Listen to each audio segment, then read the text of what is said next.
do que acontece com os espíritos, né? Daqueles espíritos que acometem contra a própria vida. Como ficam eles na vida espiritual, né? Mais especificamente no umbral, onde todos nós nos localizamos quando desencarnamos, e eles acabam indo para locais mais densos do umbral, né? Onde aí se reúnem, né, espíritos que agiram da mesma forma, tá? Então ela traz ali que eles levam a mão constantemente ao pescoço, né, buscando aquilo que em outra vida foi usado para atentar contra a vida. Muitos colocam as mãos no ouvido, aonde foram aí alvejados, né, vocês já me entenderam, e assim perderam a vida, né, deixaram de estar vivos aqui entre nós, entre os encarnados. E ela diz que muitos deles se sentam sobre a mão para evitar que esses gestos aconteçam espontaneamente, e um ajuda o outro nessa contenção de não repetir os atos, né, que fizeram ali o desfecho da vida deles, né? Então, qual é o assunto interessante por trás disso tudo? Isso já é, por si só, muito interessante, né, a história que ela narra ali. Mas, para a gente medir e mencionar que aquilo que fica impregnado de forma demasiada em nosso mental, em nossa memória, quando encarnados, quando voltamos à vida espiritual, levamos essa emoção, esse sentimento, essa ideia, junto conosco para a vida espiritual. Então, como é um ato ao qual ela se refere aqui nesse vídeo, de uma dor muito intensa, uma violência muito intensa, um momento de emoção muito forte desse espírito, ele grava aquilo, impregna aquilo de uma forma tão violenta em suas ideias, que se torna algo repetitivo para ele na vida espiritual.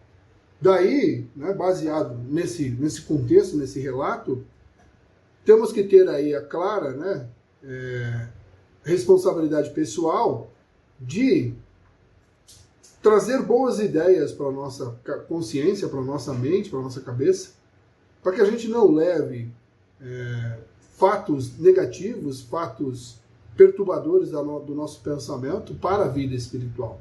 Então, essas histórias trazidas pelos espíritos para nós estão querendo dizer a nós exatamente isso. Olha, toma cuidado com a sua mente, aquilo que você pensa, aquilo que você fica insistindo em pensar, repetindo o pensamento, porque certamente você levará essa conduta, essa forma de entender isso com você para a vida espiritual. Né? Eu respondi há pouco um vídeo aqui em relação a isso. Que uma mãe, quando desencarna, se ela tiver uma energia negativa em relação a alguém, algum filho, algum parente, ela leva isso com ela? Certamente. Então, tudo aquilo que a gente fizer aqui a níveis de pensamento, a níveis de sentimento, estará conosco na vida espiritual. Claro que nesse contexto que ela traz, que são as dores emocionais mais profundas que se pode imaginar, elas estarão acontecendo até de forma, como é relatado, involuntariamente.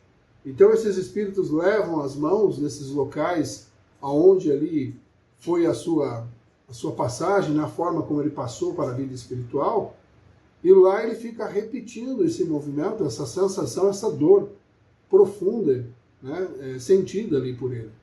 E nós podemos observar a cada um de nós que nós também reagimos assim na nossa vida aqui. Nós também temos movimentos, muitas vezes do corpo, de gestos, que são movimentos automáticos, que muitas vezes estão ligados a sentimentos perturbadores para nós, coisas negativas que aconteceram, coisas que a gente proporcionou ou proporcionaram a nós. Então se faz necessário esse orar e vigiar constante. Também não caiam na presunção de achar que nós não teremos desequilíbrios. Isso é uma falácia completa.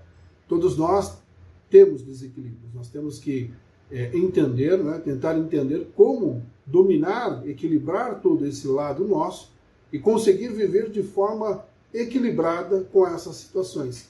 Porque se algo estiver em desequilíbrio, nós certamente, como trazido ali por essa informação e por tudo que eu disse aqui a vocês, levaremos esse sentimento, essa emoção para a vida espiritual e continuaremos a produzir a mesma coisa lá do outro lado.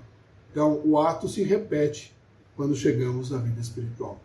É igual quando as pessoas me perguntam aqui na live, a pessoa desencarnou, ela tinha esse problema físico, essa doença. Isso acompanhará ela a vida espiritual? Vai depender de como ela lidava com isso, como que era o mental dela relacionado a essa dor, a essa informação. De repente, uma pessoa que viveu com o membro amputado numa vida, mas ela viveu de forma resiliente, era uma pessoa feliz, muito adaptada àquilo, aquilo não era um problema para ela, certamente ela volta para a vida espiritual e aquele membro que por hora não existia na vida física se refaz na vida espiritual com a ajuda dos espíritos e ela fica em condições normais lá. Agora, se essa pessoa carregar com ela, né, a informação negativa da falta daquele membro, ou a falta disso, ou a doença disso, ou na condição de que como eu fui injustiçada porque eu tive isso, porque eu vivi com isso, ela leva esse sentimento de raiva, né, com ela para a vida espiritual, de repúdio, né, junto a ela, e certamente ela reproduzirá a mesma situação na vida espiritual. Aí a gente alinhando isso ao conhecimento que temos da ideoplastia, do perispírito e tudo mais, que ele responde ali às vontades da mente, às vontades da consciência, o fator de organização e tudo mais, certamente esse espírito, por viver negativamente com a situação representada na vida material, ele vai construir um corpo espiritual com a mesma deficiência. Tá?